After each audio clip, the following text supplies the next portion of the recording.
मध्य प्रदेश के छोटे से शहर खंडवा के शतरंज खिलाड़ी आयुष शर्मा ने अपने उत्कृष्ट प्रदर्शन से राष्ट्रीय और अंतर्राष्ट्रीय स्तर पर ज़बरदस्त ख्याति अर्जित की है और अपने शहर के साथ साथ अपने प्रदेश और देश का भी नाम रोशन किया है।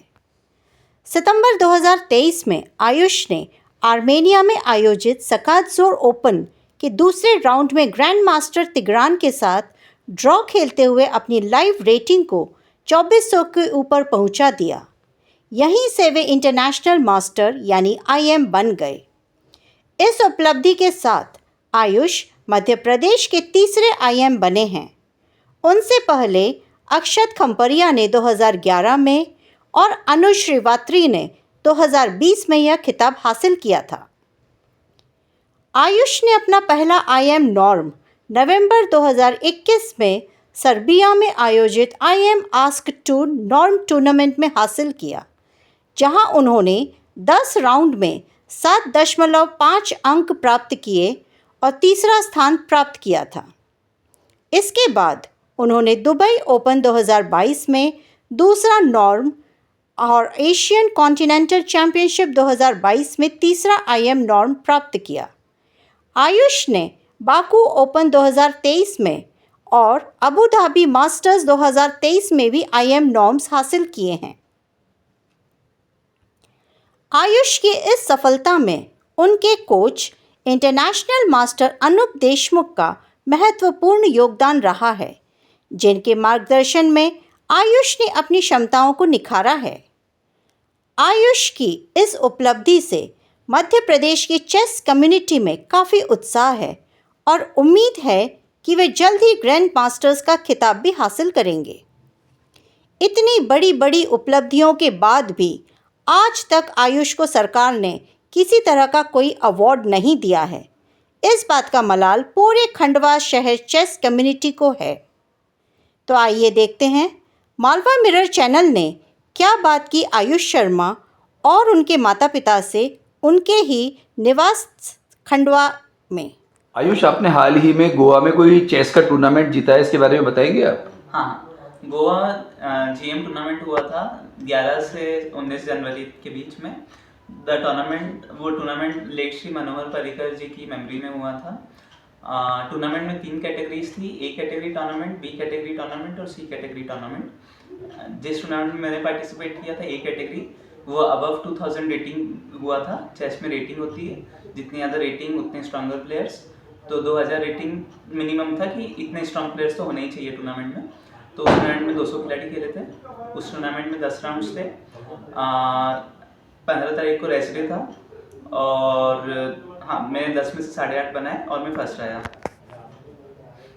जी। और ये बताइए कि इससे पहले आपने कौन कौन से टूर्नामेंट्स जीते और क्या अचीवमेंट्स हैं आपके चेस में? हाँ, इसके अलावा मेरी सबसे बड़ी अचीवमेंट रही है कि मैंने जुलाई में BL में हुए, स्विट्ज़रलैंड में हुए BL शहर में टूर्नामेंट खेला था। उसमें मैंने शशि किरण जी को हराया था टूर्नामेंट में। शशि किरण इंडिया के दूसरे सुपर ग्रैंड मास्टर रहे हैं उन्होंने आनंद के बाद, और उनकी वर्ल्ड रैंकिंग टॉप 30 में रही है और वो काफ़ी बड़ी अचीवमेंट थी उनको हराना।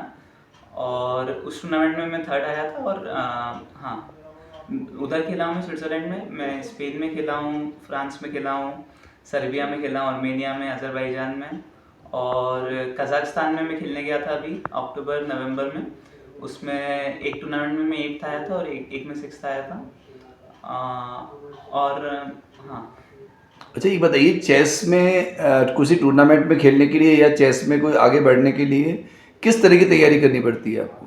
हाँ, चेस में हम तरह तरह की एक तो हम हमारे गेम्स एनालाइज करते हैं, वो सबसे इम्पोर्टेंट है कि कोई भी टूर्नामेंट खेला है उसमें हम देखेंगे कि क्या कमी रह गई हमसे, हम खेल के समय क्या सोच रहे थे। कभी प्लेयर्स नर्वस हो जाते हैं, उस पर काम करना रहता है, कभी ओवर कॉन्फिडेंट हो जाते हैं, उस पर ध्यान देते हैं। और कोई भी साइकोलॉजिकल मिस्टेक, कभी कभार चेस की अंडरस्टैंडिंग, चेस में तरह तरह के स्ट्रक्चर्स होते हैं तो उस पर हम काम करते हैं। तो ट्रेनिंग के हम जनरली बुक्स पढ़ते हैं बहुत बार।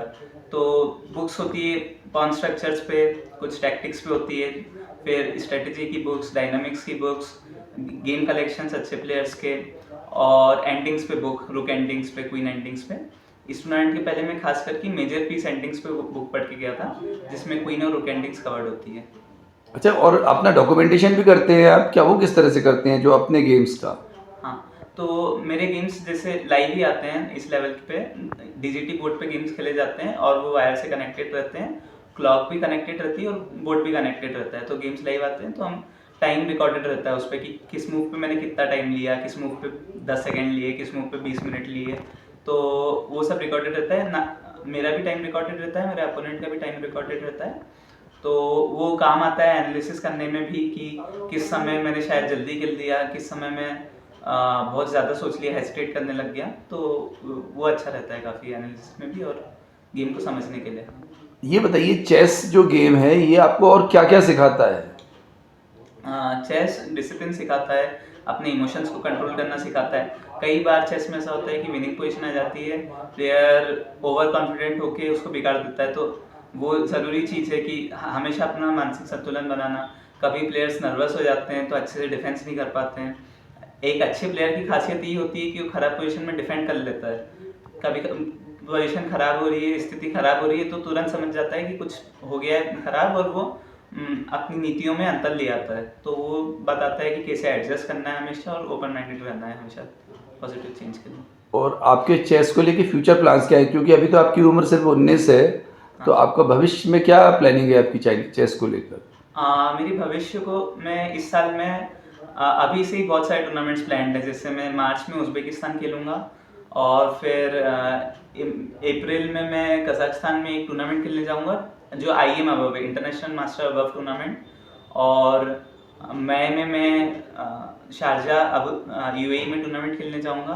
तो ऑलरेडी काफ़ी प्लान टूर्नामेंट्स हैं और नेशनल चैम्पियनशिप होगी अगस्त में, तो काफ़ी इंटरेस्टिंग ईयर प्लान्ड है ये वाला। और ग्रैंड मास्टर बनने के बारे में?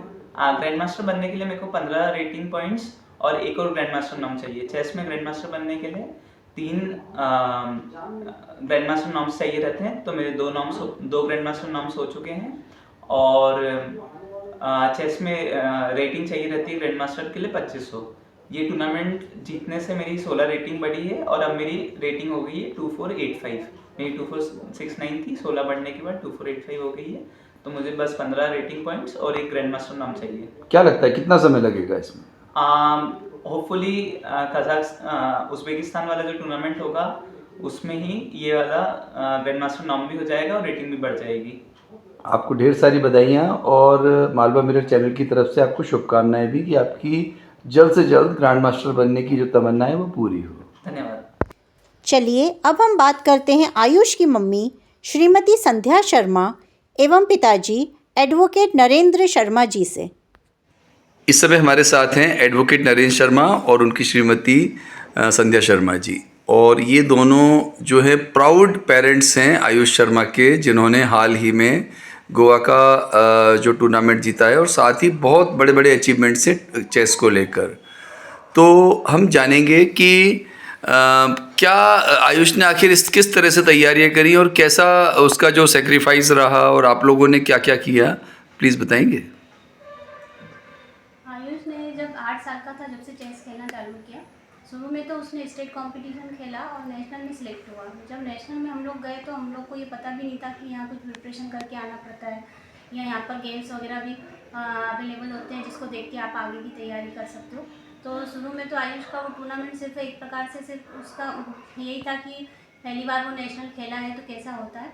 पर वहाँ से आने के बाद फिर उसने देखा कि नहीं मम्मी इसकी बुक्स भी होती है, तो हमने फिर बुक्स मंगाई, फिर कुछ कोचेस के बारे में पता करा, उसने क्लासेस ज्वाइन करी और फिर वो उसका भाई और वो दोनों वो बुक में पजल वगैरह देख के करते रहते थे। उससे समय रेटिंग टूर्नामेंट का फिर धीरे धीरे हमको पता चलने लगा कि नेशनल के अलावा भी टूर्नामेंट होते हैं और रेटिंग टूर्नामेंट खिलाए, वहाँ इसकी रेटिंग खुली।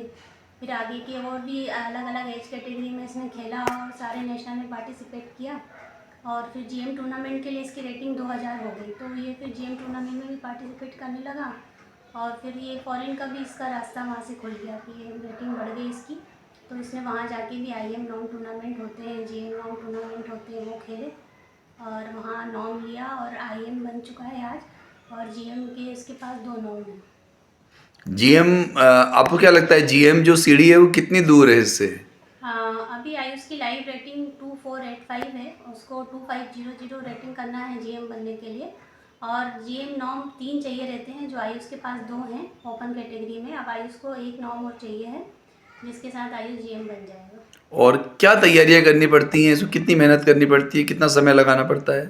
आयुष प्रतिदिन 7 से 8 घंटे पुराने जो वर्ल्ड चैंपियन हैं उनके सारे गेम्स देखता है, और अभी लाइव में जो प्लेयर खेल रहे हैं जिन्होंने कुछ अच्छा टूर्नामेंट जीता है उनके वो गेम निकाल के एनालाइज करता है। साथ ही खुद के जो हारे हुए गेम हैं उनको ज़रूर 2-3 बार देख के उसको कोटेशन देता है और एनालिसिस करता है कि कहाँ मेरे से गलती हो गई थी, और फिर डेली वो 2 घंटे अपनी ओपनिंग तैयार करने में लगता है कि कैसे उसको गेम को स्टार्ट करना है। फिर एंड गेम के लिए उसको 1-1 घंटा रोज़ देना पड़ता है कि एंड गेम भी, कि लास्ट में कौन से पीसेस बचते हैं उनसे आपको खेलना है। तो वो सब के लिए उसके पास बुक भी है और कोचेज़ वगैरह भी हैं। अच्छा वकील साहब, आप बताइए कि इसमें जो फाइनेंशियल एस्पेक्ट तो बहुत बड़ा हुआ होगा, इतना आसान नहीं है ये सब करना, तो वो सब उसके बारे में बताएंगे थोड़ा सा?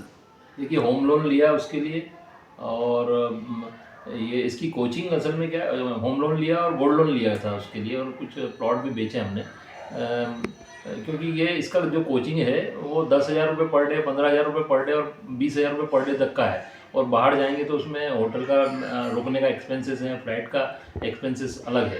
तो इस तरीके से इसका बहुत खर्चीला गेम है, और एक्सपेंसेस हमको खुद को ही बियर करना रहते हैं इनिशियली। और फिर देन आफ्टर क्या होता है कि हम एक्सपेक्ट करें तो स्पॉन्सर जब तक नहीं मिलता, तो स्पॉन्सर के बगैर फिर भी आयुष अभी इस मुकाम तक पहुंच गया है कि अब स्पॉन्सर मिलना शुरू हो जाएंगे।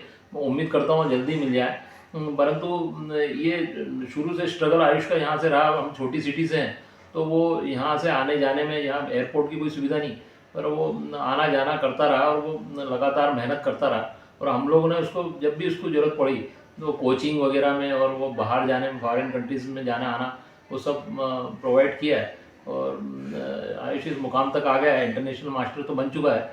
अब ग्रैंड मास्टर बनने से कुछ, जैसा इन्होंने बताया अभी कि कुछ समय बाकी है, वो भी बन जाएगा, तो भारत के अग्रणी चेस प्लेयर्स में वो शामिल हो जाएगा। और इसके बाद इसको जॉब की भी जो ऑफ़र हैं वो भी आ ही रहे हैं, तो वो भी दूर हो जाएगी जॉब की भी समस्या। अब ये बताइए कि इतने बड़े अचीवमेंट्स में क्या आपको लगता नहीं है कि इसको एकलव्य अवार्ड मिलना चाहिए या फिर खेल का और कोई अवार्ड मिलना चाहिए? देखिए, बड़ा मुश्किल है। एकलव्य अवार्ड और विक्रम अवार्ड तो उनके लिए तो डिज़र्व ये 4-5 साल पहले से ही कर रहा था। हमने लगातार प्रयास भी किए, एकलव्य अवार्ड के लिए फॉर्म भी पूरे भरे, परंतु कुछ बताते हैं कि वहाँ तक कुछ फॉर्म हार्ड कॉपी नहीं पहुँचती है। और बताते हैं कि अभी हम देख रहे हैं उसमें सब वहाँ जाके हाथ जोड़ के लेने से तो रहे हम, कि अब ये नंबर 1 प्लेयर है, उसको नहीं मिल रहा, तो फिर चेस में किसको, इतना हार्ड वर्कर है और एमपी के हिस्ट्री का सबसे अग्रणी प्लेयर है ये, और जब इसको नहीं मिल पा रहा तो फिर किसी को भी देना मुनासिब नहीं समझता हूँ मैं, पर्टिकुलर चेस में। तो एक्चुअली कोई भी जैसे अवार्ड वगैरह होते हैं उसके लिए उनका क्राइटेरिया होता है आप फर्स्ट सेकंड थर्ड आए हो। चेस में फर्स्ट सेकंड थर्ड से बढ़कर टाइटल होते हैं। इस चीज़ को बहुत कम लोग जानते हैं कि अगर किसी के पास टाइटल है तो वो सबसे बड़ी बात है। आयुष ने आईएम टाइटल लिया है, इसलिए इस स्पेशल चेस को लेके ये क्राइटेरिया उनको ऐड करना चाहिए।